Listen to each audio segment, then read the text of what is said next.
না আর চিনি দেওয়া চা খাওয়া যাবে না। আগে চিনি করেছে 9051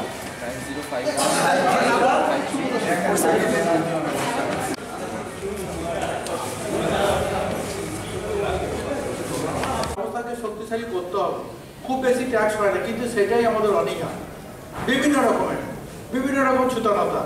কেউ বলে ট্যাক্স নিলে ভোট দেবো না, কেউ বলে আমার পাড়ায় জল কল খারাপ, আমি কেন দেবো। হ্যাঁ, এ তো সরকার করে দিয়েছে, রাস্তা কি তুমি করেছো? এই না, কিন্তু আমাদের সেই উদ্যোগটাকে তৈরি করতে হবে। মানুষের মধ্যে এখনো সেই ভুল ধারণাটা যায় যে সরকার করে মানে সরকার একটা গাছ নয়, যে ফুলের সময় ফুল হবে, ফলের সময় ফল হবে, আবার শীতকালে পর্ণমুচি মতন পাতা ধরে যাবে, চিরুইনি পাতা সারা বছরই সবুজ ঠিক করবে, দুল করে হাওয়া দেবে, স্নিগ্ধ বাতাসের মতন। সেরকম না, সরকার হচ্ছে আমাদের দ্বারা, আমরাই সরকারের তৈরি করি।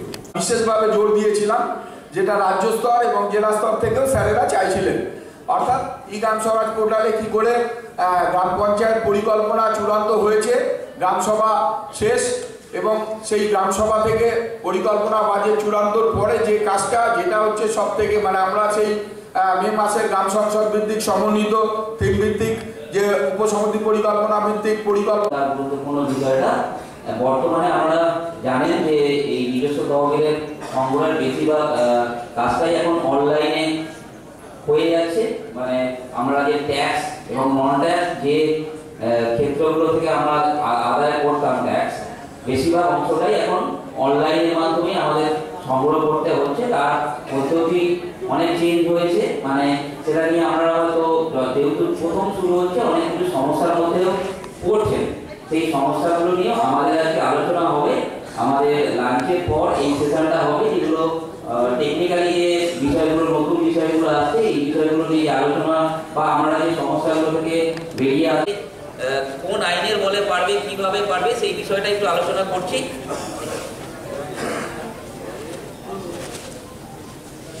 যেটা বলা আছে যে নিজস্ব তহবিল যদি আমরা আদায় করতে চাই, তাহলে তার জন্য আমাদের একটা পরিকল্পনা নিতে হবে যে কিভাবে আমরা এই নিজস্ব তহবিলটা বাড়াতে পারবো।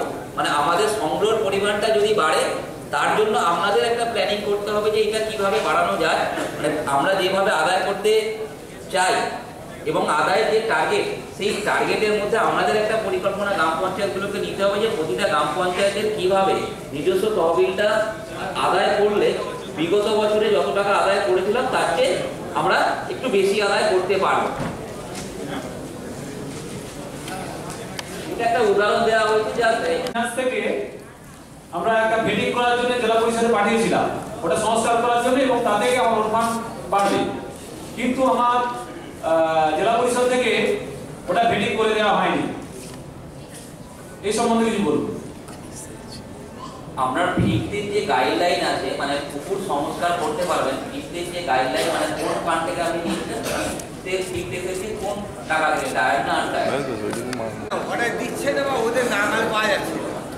তো পঞ্চায়েত কি করে ওদের কাছ থেকে যে বকেয়া টাকাগুলো আদায় করতে পারবে, এই বিষয়ে যদি কিছু বলে। গ্রাম পঞ্চায়েতে যেখানে ঠিক আছে, আর অন্য মিটিং বা ইয়েতে আমরা যদি বলতে যাই, তখন কি বলে ওই ব্যাপারটা তোমাদের দেখার দরকার না, কিন্তু আমাদেরকে 3টে জায়গায় চার্জ দিয়ে কাজ করে নিচ্ছে।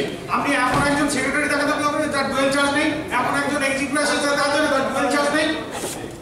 একদম এটা তাহলে কাজটা শুনুন, এদিকে চাপ দিয়ে দিন রাত খাটিয়ে কাজগুলো ঠিক করে নেওয়া হচ্ছে, অথচ কর্মচারীদের জন্য মিনিমাম একটা ট্রান্সফার পর্যন্ত বা একটা প্রমোশন পর্যন্ত করা হয় না।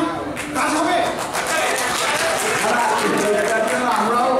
আমরা আপনাদের মানে দেখুন আমাদের কিছু করার নেই, তবুও আমাদের দৃষ্টি আকর্ষণ করতে হয়।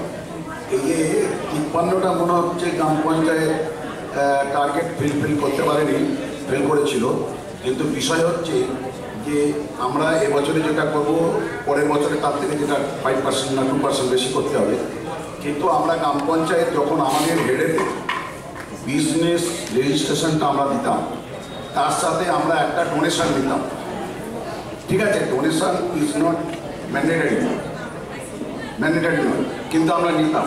কিন্তু সেটা আমাদের হেডেতে আমরা দেখলাম, কিন্তু আমার কি